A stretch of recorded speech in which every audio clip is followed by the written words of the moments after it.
It's the Opperman Report.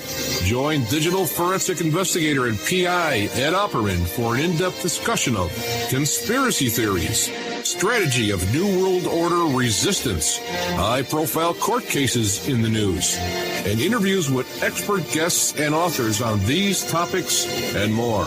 It's the Opperman Report. And now, here is investigator Ed Opperman. Okay, welcome to the Opperman Report. I'm your host, private investigator Ed Opperman. You can find me at oppermaninvestigations@gmail.com. I'm really excited about today's show because it came out in the news a couple of weeks ago that Ricardo Morales said that his father, who was a notorious intelligence agent, that his father told him that he trained Lee Harvey Oswald at one of his sniper training camps. So I contacted Mr. Ricardo Morales. Mr. Morales, are you there? Yes. Thank you so much for coming. Thank you so much for coming on the show. Tell us about yourself, though. Who is before we get into your dad? Who is Ricardo Morales? Ricardo Morales is a 59-year-old Cuban American, born in Miami, raised in Miami, who is now married for 30 years, lives in the Midwest, father of two lovely kids, and just that's it. That's who Ricardo Morales. Retired, so just enjoying the rest of my life here in the Midwest. Now, what kind of line of work did you get into? I worked in retail. I worked for Target and Coca-Cola for many years. Okay, fascinating. Now, when did you first find out that your dad was like CIA and Venezuelan intelligence, all that stuff? Yeah, when we were kids, we knew because, well, we knew that he was something. We didn't know what he was when we were young. We would see him on TV and the news. He would always come up on the news because there was, he killed 2 people in Miami, and we knew that at that point he was something we didn't know as kids because he planted bombs. My uncle planted bombs. My whole family was involved in the Cuban Revolution. My dad had been an agent in Cuba before he left Cuba for the government. He was a G2 agent by the age of 18, 19 years old. So he was already working clandestine stuff in Cuba when Batista's government fell. And he stayed in Cuba to try to figure out how he could help while the family went to the United States. And eventually they were trying to kill him in Cuba. So he ended up with others going to the Brazilian embassy, and they hid out there for 83 days before he managed to get out of the country. So we knew those stories as children. And then after the JFK assassination, and there was rumors that Cubans had been involved and whatnot. So growing up our whole lives, our friends would used to joke at us, your dad probably killed Kennedy. We got to be careful. They were always, because they had always heard stories about my dad locally and on the news locally. Okay, so your dad first worked for Batista. Did he ever work for Fidel? I wouldn't say he worked for Fidel. He was a notorious double, triple, quadruple agent. So he would pretend to be working for everybody just so that he had the information that everybody needed. So he would work with whoever worked for Fidel. Like he had contact with Cuban agents that were working for Fidel, but nobody in that place works for anybody. They work for themselves. So, he was just trying to get information that would be helpful for either side and that would be helpful for him. Now, when you say when you say that place, do you mean Cuba or the intelligence community? Yeah, in Cuba, and then in Miami. Gotcha. When all the Cubans went to Miami when they left the island, all the Batista Cubans. That's the part of the story that drives me bananas, is that all these people, in Miami act like they were great people. They were the ones that left Cuba before Castro actually got to Havana were the Batista people. So they were the people that were running the country was a dictatorship. They were slave owners. They weren't nice people either. So they make it sound like when the communists took over the island went to hell. Well, the island wasn't great if you weren't white and rich and a member of the Batista government anyway. Yeah, the whole history of the island, going back to Columbus, is slavery and oppression. Yes, it is. That's one of the main things that was the problem when the United States told Castro, when Castro said they're going to free the slaves and take over all the corporations that the Americans owned on the island. That was the end of it. That's what really that's when the Americans said, no, we're not going to back you. And then he said, well, I'll go get my money somewhere else. And he became communist just because the Russians provided financial backing. That's it. He was really a dictator, plain and simple, just like Batista, except he took money from the communists, so it made him communist. Now, your dad wasn't the only one playing like double agent. Even like guys like Frank Sturgis were playing both sides, right? Going back and forth. Yeah, everybody was. I mean, that's the life. The CIA and the intelligence agencies don't work for the United States and don't work for the people of the United States. They work for the CIA. Whatever they want, and that's what they do. How early on did your dad get involved in drug dealing, drug smuggling? Well, the drug smuggling starts when he is placed in Venezuela by the CIA. He becomes this is an amazing thing that nobody ever talks about, is all of a sudden he shows up in Venezuela and he's the second in command of the spy agency, the DCEP in Venezuela. And they appoint him to control all the airports. So at that time, he says, and this is what he told us, they were smuggling the drugs from South America through the airports in Venezuela to the United States, and then smuggling weapons back to Central and South America through Venezuela. The Venezuelan government agreed to place him there because they wanted the authority, the freedom to be able to do whatever they wanted to in the region. So, like, if they wanted to destabilize governments around them so that they were beneficial to Venezuela, the United States would not do anything about it. They would not, get mad at the country and do any sanctions or anything like that because they were using Venezuela. So my dad, who's not Venezuelan, had never really been to Venezuela, all of a sudden shows up as second in command of the spy agency.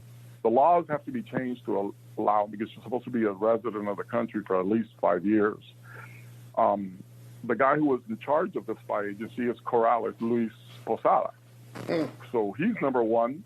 And number two, our two CIA assets are running the spy agencies in Venezuela. So, yeah, they were smuggling drugs in. And then later in his life, when the CIA burns him, after the Cuban airliner is exploded, he comes back to the U.S., he's burned. The CIA won't let him have any more operations. They don't want the Cubans doing any more terrorist actions against Cuba.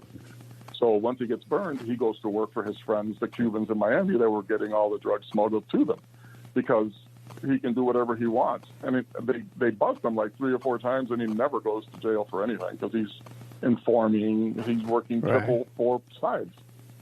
Let's back up a little bit, though. He comes from Cuba to the United States. How soon before he gets picked up by the CIA? I think he gets picked up by the CIA immediately. He was already, I think, in talks with them while he was in Cuba. So he obviously had CIA people that he knew.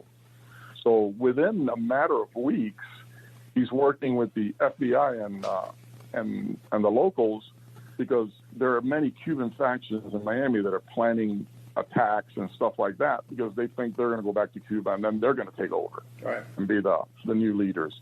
So immediately he's double agent for the FBI. He's making bombs, and real ones and fake ones. So like, he would plant, if he thought the business or whatever deserved to be bombed, or if the person deserved to die, he would make a real bomb. If he thought that the people were going after a wrong target or a target that he didn't want, he'd make a dummy bomb. So he got caught. The story is that they found a fingerprint of his on one bomb. So, and then they took him in and never arrested him. That's when he started working for them. So that was like within a short matter of time of arriving. My uncle also gets caught, and he ends up going to jail for like 15 years. But my dad didn't go to jail because he was working with them. What was he like as a father? Did he have like a bad temper? What was he like as a father? Yeah. When I was young, he was never around. He was always gone. Later on, when he comes back, my mother and father get divorced, and my middle teen, he would show up out of the blue. So he was really never a father. Gotcha. But he would show up out of the blue and take us somewhere and do things. The one that sticks out in my mind the most was when he took me shopping. I was about 14 years old, and we went to this mall, beautiful mall in Miami called the Omni Mall, which was one of the first indoor malls down there. And we were finished shopping and heading back to the car, and like a kid, I'm running ahead, and he yells at me, "Stop! We have to check for a bomb." So immediately that scared the living tar out of me. So I was always in fear when he was around because that was his life. You know, he was always, once they tried to kill him once and the car exploded and he survived. And, but he would just show up out of the blue. Now that car bomb attempt, were you living with him at the time or he was living away? No, he was gone. He was gone. Yeah. Yeah. Because my mom and father, it was crazy because my mother and father got divorced, but my father, the only way he was always allowed admittance to the house. So he would show up out of the blue and just come in and go to the room, even though they weren't together anymore because he was so secretive. You know what I mean? Yeah, but who's going to tell him no? Who's going to tell him no? Exactly. Yeah. So he would always just come in and out and go. But and then as I got older, I learned and I read, and then I started realizing that he was working for the government at times and at times not. So. Did you ever think of following in his footsteps, or did he want you to, or your brothers? See, the problem, I have an older brother who worshipped my dad, and he went into the Marine Corps and everything, and then they wanted me to do the same, and I was the opposite. I turned out to be the bad kid. I said, if my dad can do this, because I thought he was a kingpin drug dealer, I was bamboozled. I started doing that. My father and I had a contentious relationship. I would show up, and we'd get into fistfights, and because he was living the life of a spy and a kingpin, right? And we were living the life of government cheese and poor people. He wasn't providing for the family financially while he was providing for his new world financially. Right. So I didn't appreciate him at all. My brother loved him to death. So, and then I went when I was 17, 18, 19, I was into drugs. I was selling drugs already. I was running keys. I was doing all that stuff. So was I. There you go. I mean, that's the life I knew, and I grew up in Miami. I'm not going to lie. I was, I did many a thing that were bad. Yeah, the 80s were. The 80s, everybody was doing the 80s, Yeah, everybody I knew. I mean, I didn't know any different. Yeah. Yeah. Okay, but now, so he comes to the United States. He gets picked up by the CIA right away. But then there was some kind of duty in the Congo. What was that all about? Yeah, that's later on. But he was, I think that's after the Kennedy thing. So, okay. But in the Congo, they sent a 20-man Cuban team to the Congo to help fight the communists because Castro had sent his soldiers to the Congo to help fight on the communist side. So there was in Stanleyville, I believe, was a city there. There was a bunch of hostages that were being held, missionaries, children, locals, and they were trying to get somebody to go in. The Belgians army wouldn't go, and whoever, I think the British army had a representation there. They wouldn't go. So the CIA leader which I think was Rip Harrelson, I can't remember the guy's name. I'm bad with names. He asked the Cubans if they would volunteer, and he said, yeah. They said, yeah, and they went in. So the Cuban contingent went into this town. They are, shooting everywhere, killing, and my dad got shot. He ended up with a bullet in the back on the top of a Jeep with an M50 machine gun. That's where he was. And they saved a bunch of people. Some got killed, but some of them are still alive. And they recently had an anniversary party to celebrate the mission. So that was a CIA-sanctioned mission. All of those people were CIA, the 20 of them. And when you say they volunteered, they were paid, right? They were paid to be CIA operatives in that country. But the mission that they were sent on to rescue the people wasn't their mission. They were asked to go because they were there to kill Cuban soldiers. That's what they wanted to do. Gotcha. They didn't have to go on that mission. It was a volunteer mission. None of the other armies would send anybody. So then when they asked the Cubans, where your guys going? They said, dude, we haven't done anything. We've been here waiting to fight, please. Mm. So then they sent them in, and they said, they went in and did it. That's chronologized, and the Miami Herald has a nice story on it by, Glenn Garvin is the reporter who wrote a very nice story on the anniversary of it. Right, and you have a friend that wrote a book too that you wanted to plug, right? Correct. I have a friend, a good friend of mine, who I met after he wrote the book. I had no idea the book was even being written. His name is Robin Farsad. The book is Hotel Scarface. which details the story of the hotel mutiny in Miami in the Coconut Grove, where all the drug dealers, the spies, and the cops, everybody, they met there. It was almost like a neutral spot where everybody went and nothing went. Like you could. It's almost like in that movie John Wick, where there's a hotel where you can't do anything in the hotel. Sure. That's the Mutiny Hotel. They would go there, and you'd have cops at one table, CIA at another table, drug dealers at another table, and they were all there just having a good time, but nothing went down there. Nobody got busted, killed, or anything. Then on the streets, it was different. But yeah, that book, that hotel is infamous for not only for the drug dealers and stuff, but musicians that went there, like the Eagles. Hotel California is allegedly actually Hotel Mutiny because of all the drugs they did at the hotel while they were recording albums. So very, very fascinating book. Some listeners should pick that one up. Yeah, maybe you can help me arrange an interview with him. We can have him come on the show. Yeah, oh, definitely. I could definitely. His book got sold to Netflix, and they're doing a docuseries on it. And I'll be on to talking about my dad, so definitely. Excellent. Thank you very much. Now, what about, I guess the next big story is the whole JFK assassination. No. Before, I wanted to ask you this, okay? Now, he was a trained, he used to train people. He used to train snipers. So did he ever give you... He was a trained sniper. He was a trained sniper, and he used to help, he used to train others. He would like go to different, wherever they told him to go, I guess, and there'd be people there that they were training as shooters. There was many people. So that when the story broke and it came out that he knew of him, he knew who he was because he saw him and talked to him, but he didn't know him personally like it says. But yeah, my dad was one of the best snipers there was. And he was training others. Did he provide you and your brothers with any training? Yeah, that's how we found out about the story. We would go out.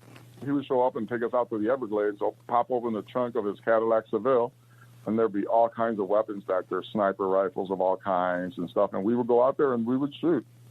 Pretty good shot myself. Okay, great. So now, tell us a story. Your dad told you went on a hunting trip one day, and we went on a shooting trip. Right. Practice shooting. Target. We don't right. hunt. He didn't hunt animals. He hunted people. So. And how'd the topic come up? How'd the subject of JFK come up? Okay, so my dad, towards the end of his life, had gone on TV and started talking about his life because he was planning to write a memoir. Remember, at this point, he's burned by the CIA. He can't work for the CIA. The FBI has him on witness protection. So he is, eventually they send him to live in Queens or Brooklyn or something. I can't remember. And he lasts 30 days there. He says, I can't do this. So he comes back to Miami. And we go on a trip to the Everglades to practice shooting and stuff. And while we're out there, he's telling us, "Listen, I'm no longer protected by the witness protection program. Everybody's trying to kill me. I just want you to know, because my time could be short." He knew his time was short because he was going back into the beast where everybody was trying to kill him was where he was going, and without protection this time. So we would go out there, and he said, "Is there anything you want to ask me about my life, about whatever, so you know who your father was?" I didn't want to ask anything because I wasn't friendly with him. I took it more as I was mad because you don't support your family, so I don't care what you do. My brother loved him to death. So my brother asked him, "Tell me something about the JFK thing. Were you involved?" And his answer was, "I didn't shoot him, but neither did Oswald." And then we asked him, "How does he know that?" He goes, "Because I saw Oswald at a CIA training camp shooting that I was at, where I was helping train snipers and shooters, and that man couldn't hit the side of a barn, let alone the President of the United States twice in the head in a moving vehicle from distance." So, and he also told us that he had been in Dallas with his cleaning crew he had been called the day before or 2 days before, I think it was. And he was in Dallas with his clean crew awaiting orders. Then after the president was killed, no orders came. So they had, that was their message basically, to come back home, that they weren't needed. What he said was, they were there just in case things went south. Let's say the snipers missed or something, and then you have to kill the snipers. So, and I tell this to everybody, I don't know if it's true or not. This is what he told me. And based on his life, I don't have any reason to dispute what he's telling me, because he ends up dead a year later. He knew he was going to die. He had forecasted his death. He even said it would be in a public place, probably a bar or a restaurant. And that's where he ended up being killed. Now, did you ever discuss this with your brother after that day? We've discussed it many times. I'm going to give you a little nugget. I'm going to give you a little homework. Okay. All right? And your guest. There have been 3 major assassinations at the time. So you got JFK, you have Bobby, MLK, and then you had one more. You had prior to those, you had the Orlando Letelier. He was a Chilean diplomat who was murdered at the United Nations. In 3 of those assassinations, one name comes up in front of the word Cuban. If you figure out that name, you're going to get a connection to 3 assassinations. And I'm not going to give you more than that right now. Oh, but my audience is really into this stuff. They're going to figure it out and get back to me. You're going to figure it out, but then you have to come to me to find out the connection with that name and my dad. No, I would love to have you back, man. This is great stuff. Now, on a job like that, where your dad has to go to Dallas with a crew of guys, do they get paid extra for that, or? I have no idea how that. I have no idea how that even works. How does the CIA pay people? I know back then, in the early days, when my dad was working, like in the Congo, they got a check. Yeah. My mother would get a check, and she would go to the bank and deposit it. But what my dad was getting paid when he was working on like assassination jobs, or because he after the Congo, he went Nazi hunting for the Israelis, Mossad. Right. Yeah. And he did Nazi hunting. He did courier jobs. They did like the monuments men. They went to recover stolen art from Germans and all kinds of stuff like that he did, long after the Kennedy thing. So he stayed working for the intelligence agencies up to a couple of years, up to the Venezuela thing. The Venezuela thing ended everything. Once the plane blew up, he got burned. He came back to the States. He didn't have a job with the CIA or anybody, so that's when he went into work with the drug dealers. And he went on television, gave a damning speech about the plane explosion and the CIA, which put a target on him. Yeah, explain to the audience about the plane bombings, and how many were there? There were 73 people on board. Yeah. Yeah, 73 people on board Cuban airliners, flight 455. They get left from Barbados. There was a plot to blow up the plane. My dad at the time was working for the intelligence agencies in Venezuela with Luis Posada Carriles, who was a CIA agent. And my dad found out about the plot to blow up the plane. So he didn't do anything to stop it. He just wanted the people that he could blame so he could arrest them. So he allowed it to proceed. During the time, the infamous Dr. Bosch, Orlando Bosch, who ended up being arrested for the plane bombing, one of them, my dad had already met him in Venezuela, and the man was staying at my dad's apartment in Venezuela. And so he didn't even know what was going on. He got set up big time. And so then the Posada and his other agents planted the bomb, blew up the airliner. So that once the airliner is blown up, all these investigators and prosecutors and stuff flood to Venezuela to investigate, and they wanted to interview my dad. And my dad caught him at the airport. Taylor Branch and John Rothschild. Taylor Branch is a Pulitzer Prize-winning author. He went down there, and they wrote an article that was in Harper's Bazaar magazine and Esquire magazine about the event, where he arrests them, has them thrown in a room. They think they're going to get killed, and then he comes and saves them and gets them on a plane home just to get them out of the country. But that mission where they blow up the plane, the blowback was immense, and he has to disappear for like 2 months, nobody knows where he is, and then he turns up in Miami again. So, but that was it.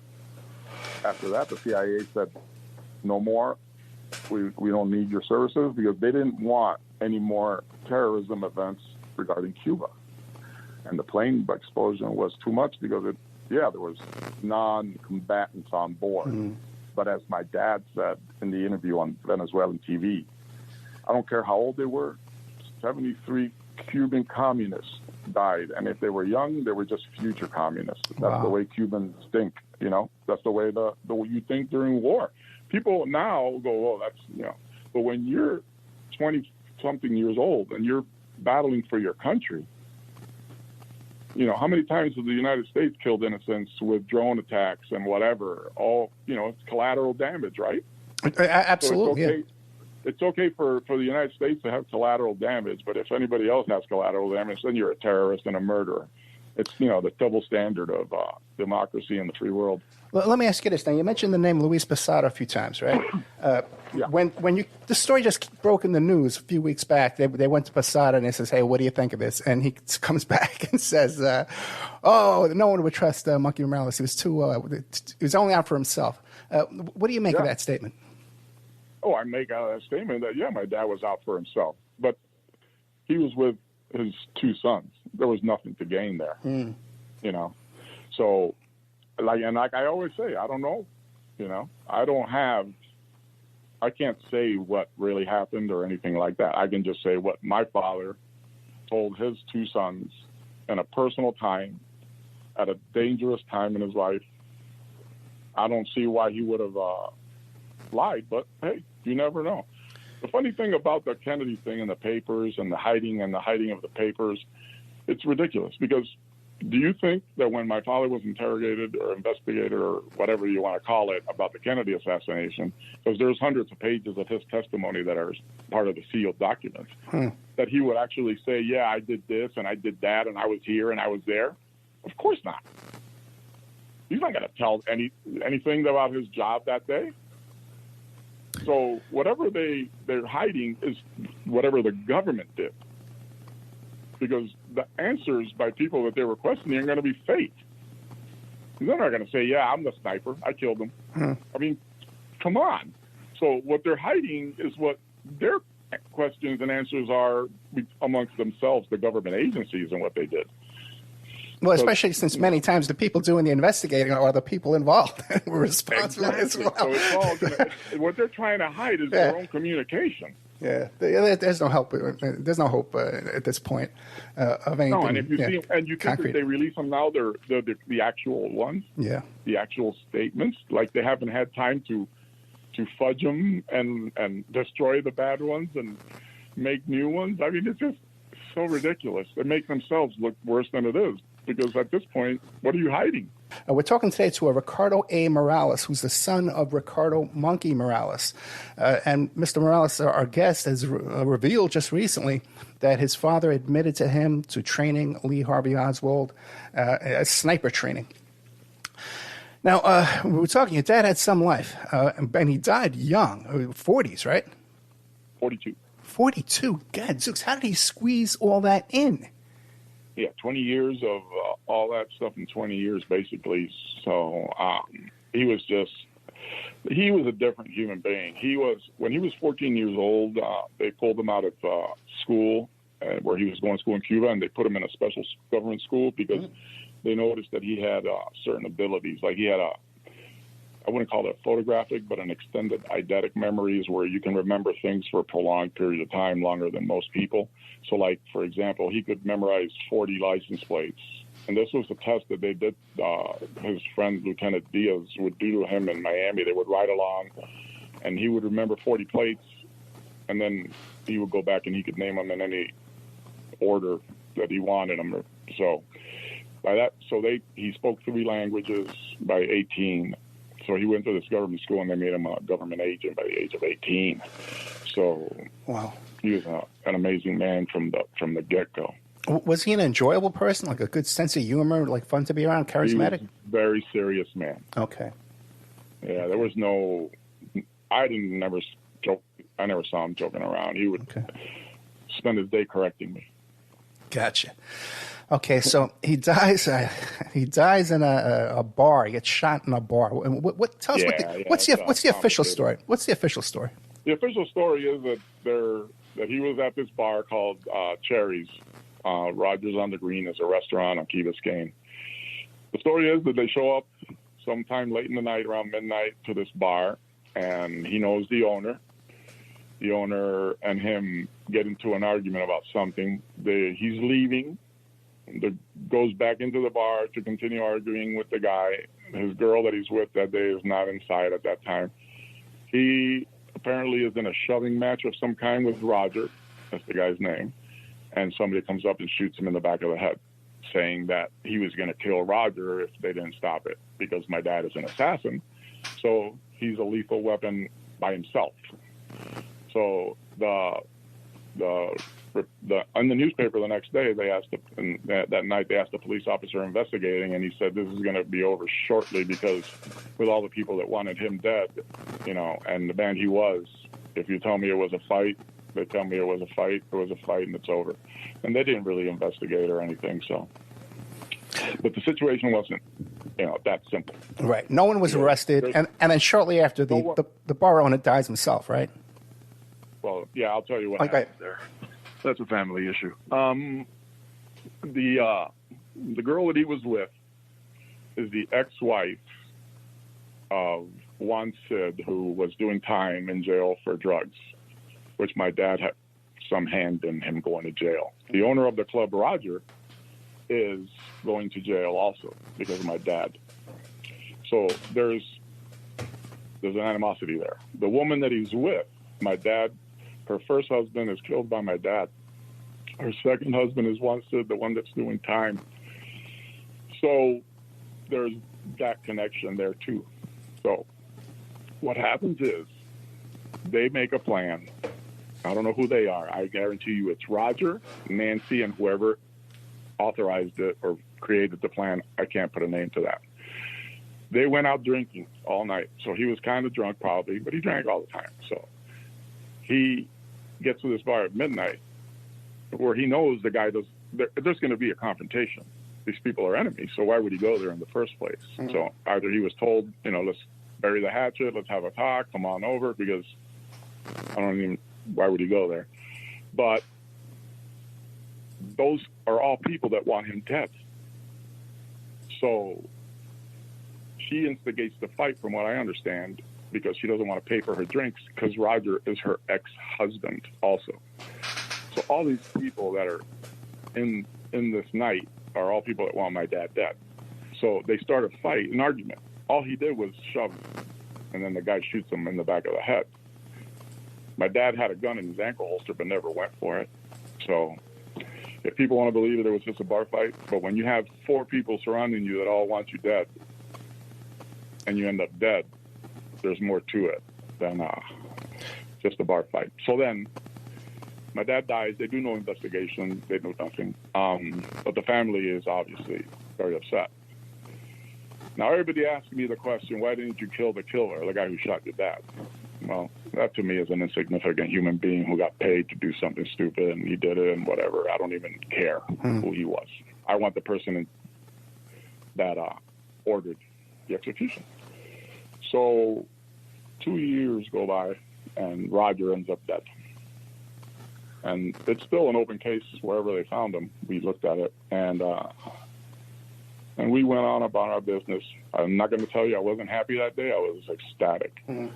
And so then my uncle, Rolando, my dad's older brother, on his deathbed, confessed to murdering Roger in retaliation for my dad's death.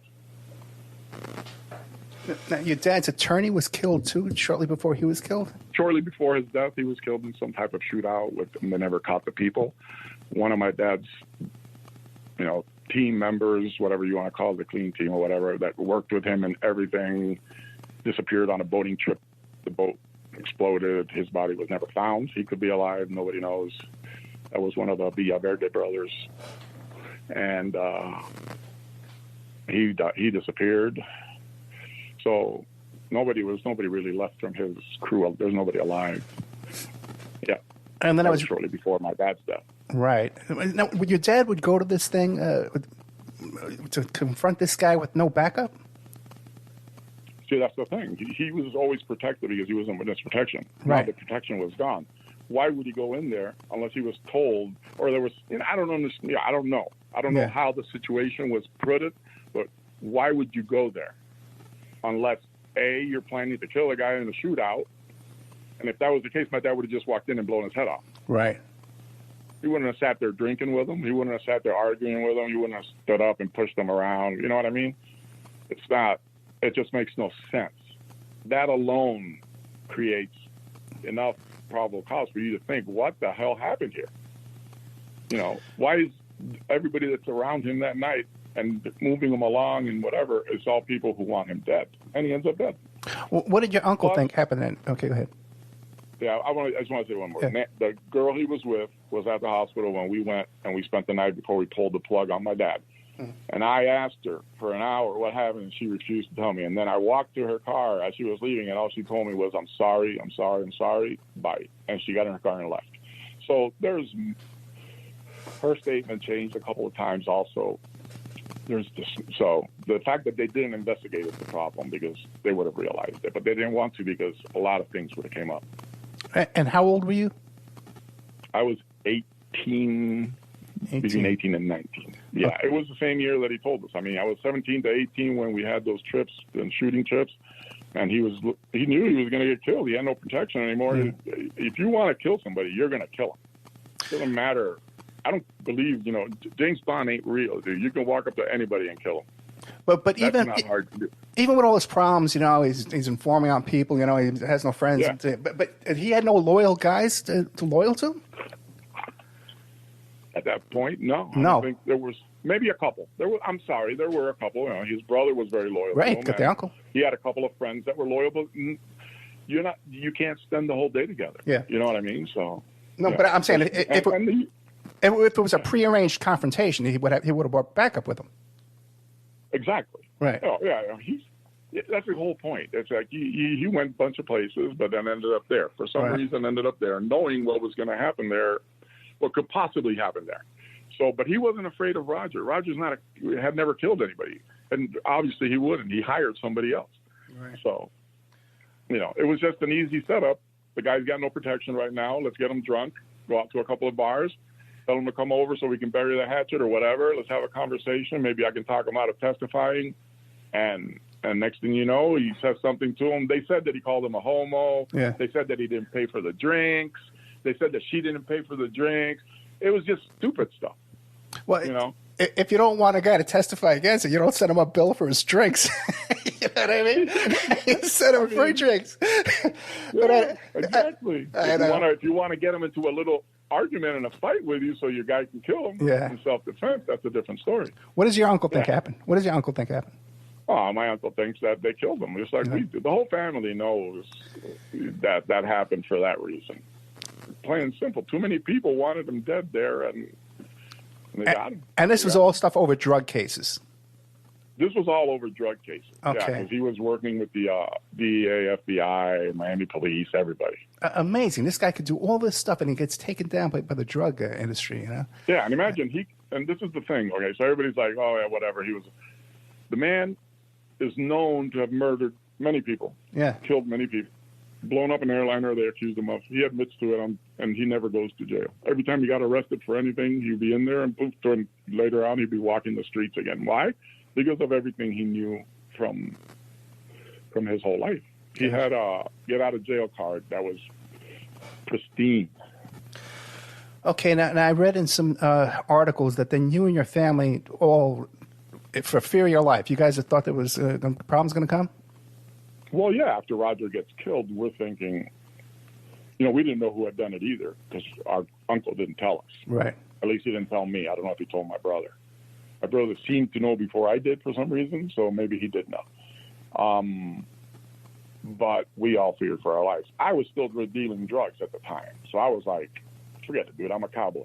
It's okay. I'm one of the cocaine cowboys here. And I didn't worry. But then I had an incident where I was dealing drugs where I almost got killed by somebody trying to rip us off. And that woke me up. And then we moved away. Me and my wife, we got married and had kids, and we moved away. And that's what changed my life. Myself almost getting killed. And how old were you when you got married? I saw my life, in my early 20s. Okay. I saw my life. I saw myself dying the same way, eventually getting killed, like my dad had. And I said, "This is enough," and I left town. But yeah, my brother lived in. I didn't see my brother, talk to my brother for almost 20 some years because he was so off the grid that I couldn't find him. Wow. And then when I finally talked to him, he was still worried that people were out looking for his daughter now or something, wanted to kill somebody in the family after 40 years. So, everybody deals with things differently. I didn't care. I'm on Facebook, Twitter, everything. I'm easy to find. If they wanted to kill me, they would have killed me years ago. Now, when you came out with this announcement in the past month, did you speak to your brother about that? Did you tell him you were going to come out with this, or did he come out jointly with you? What's the story with that? I tried. What happened? The way this worked out was two years ago when that Hotel Scarface book came out. Somebody that interviewed the author, Robin, then interviewed me, and then after that interview, his name is Sean Oliver. He's a writer, and he offered to do, the life story of my dad and my family because it was just an amazing story, and nobody had ever. And I didn't want to. I didn't tell my kids. My kids didn't know about their grandfather's life story till that book came out and they saw it on Twitter. My son looks at me and goes, "Why is Grandpa in a story here and they're writing a book and he's a spy?" And I'm like, "Oh, man."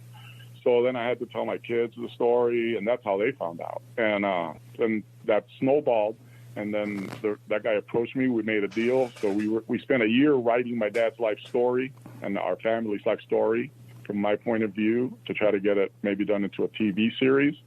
And then we got a selling option on the story, so we're currently we're shopping that story around to see if it could maybe get done into a TV series or some docuseries of some kind.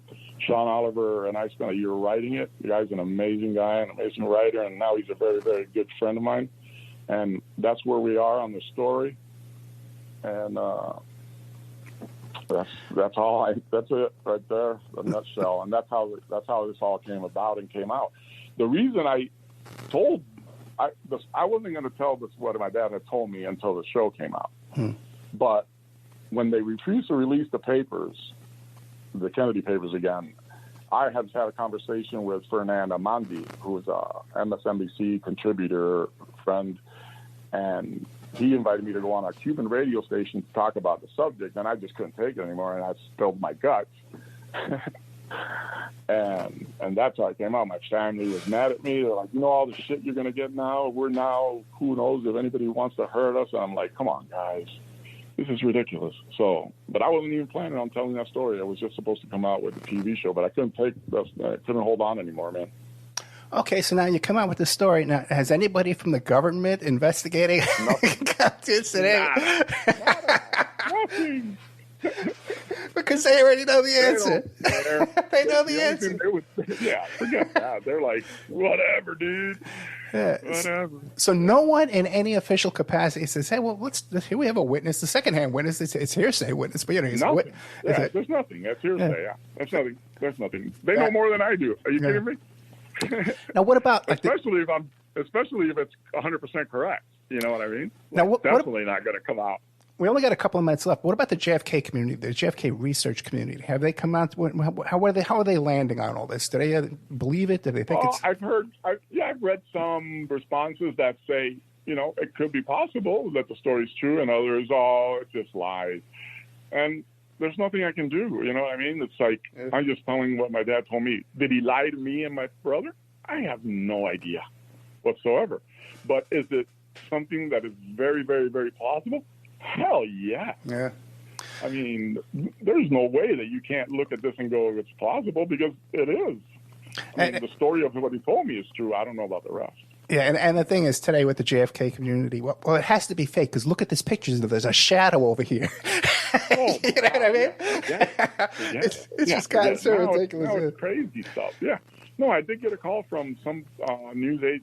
Somebody's doing a JFK, like, an like a docu-series of some kind or something, and they called and want to interview, and I'm going down to Dallas to do some interviews.